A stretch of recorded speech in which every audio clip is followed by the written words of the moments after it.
Hello, my name is Rich Howard, owner of Architectural Builder Supply. This video is to bring you a closer look at the new version of the JL Industries RHGI-Retro Shock and spring assemblies for their RHGI series roof hatches.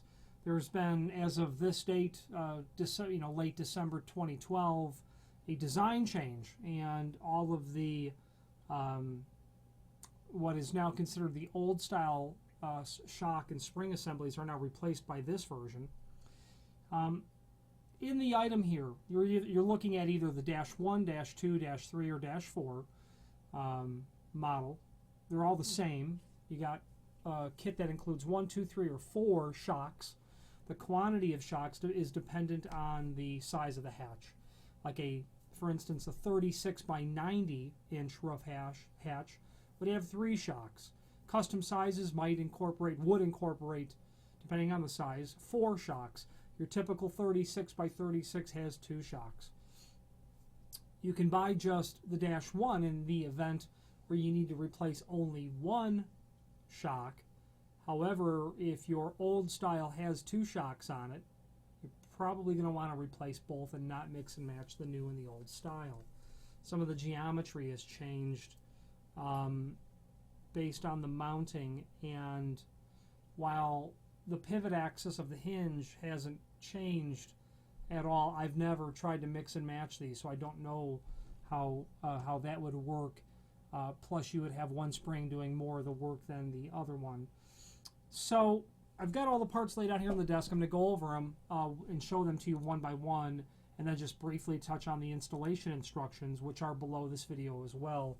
So you're going to get 2 tube assemblies, your upper tube with the welded on flange to connect to the 2 new brackets that you'll get.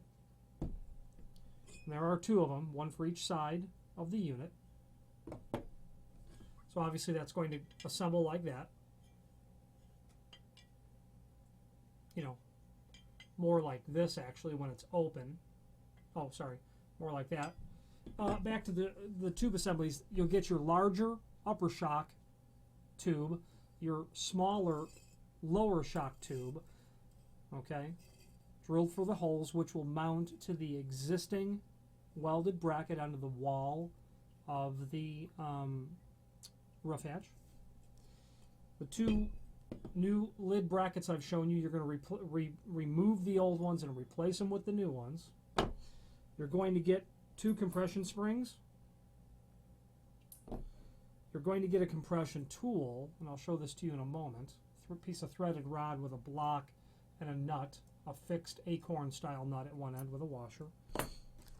Then a Ziploc bag of some grease. All right, now, if you want to open up the instructions and go through them with me as I do this, the bottom line is you're going to open up the roof hatch and you're going to remove the existing material. The existing lid brackets, the existing shock assemblies upper and lower, and the spring. Obviously your unit's going to have a hold open arm on it, so you use that to hold it open. What's new with the RHGI-Retro is that they don't include any bolts. So you will reuse all of the bolts that hold this to the lid, that hold this to the upper tube, and then the bolts that hold the lower tube to the bracket that's attached to the sidewall. You're going to reuse all those bolts, and the instructions state replace if necessary. Replace if stripped or worn. First step is to attach the lower tube assembly to the sidewall with the existing bolts. New ones you'll need to get if you have to. Make it so that it's tight but still able to pivot. Okay. You're then going to take one of your compression springs and you're going to lube it up with grease. And you're going to insert it into the lower tube.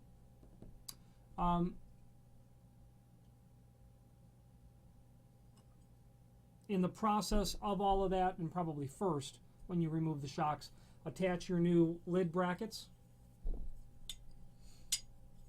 okay, in the same orientation as the other ones. So if your existing one was like this, make sure you install this one in the same way. Okay, these are on your lid. Lower shock tube is attached. Spring has been inserted.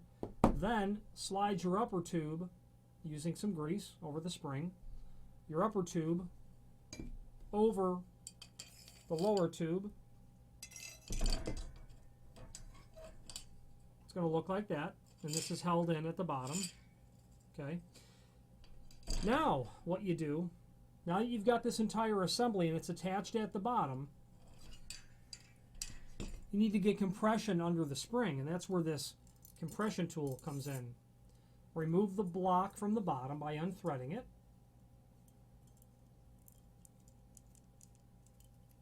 This is all in the instructions. This part is on page 2. The instructions at the very end have a guide in terms of how to replace the hold open as well, so obviously we're not going to cover that. You've got your assembly like this. This is the top portion. You're going to insert this down through the hole that's in there. You can see it there. Threaded rod, obviously down through the spring. Okay. Got that coming down through there. Sticking out just enough.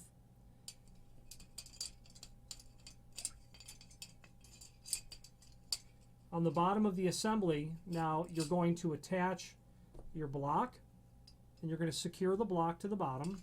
I'm going to do that on the desk. It's a bit hard to do while I'm trying to show it to you in the camera all in the midair. Okay, so I've got my block attached down to the bottom. It'll look like that.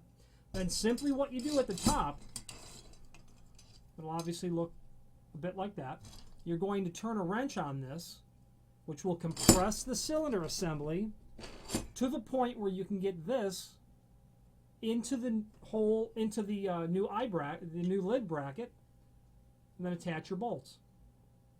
Okay? Attach the existing bolts, or new ones if you've replaced them. That's the purpose of the compression tool. Then, after you get it all bolted down, you'll remove the compression tool, loosening it with the wrench at the top to the point where it's loose. The block will come off, obviously, and then you'll go on to your next shock assembly. And that is the procedure to do that, and covers all of the parts that are going to come in the box. It's that simple. Now, a lot of people ask general questions about whether or not what kind of weight these shocks are designed to hold, etc. I generally don't know the answer to that, because what people are wanting to do is to put these shocks onto an existing roof hatch by an unknown manufacturer, or maybe a homemade roof hatch, or using it in some other capacity. The bottom line is I don't really have that information, because it's not something published by JL, the weight that these are intended to handle.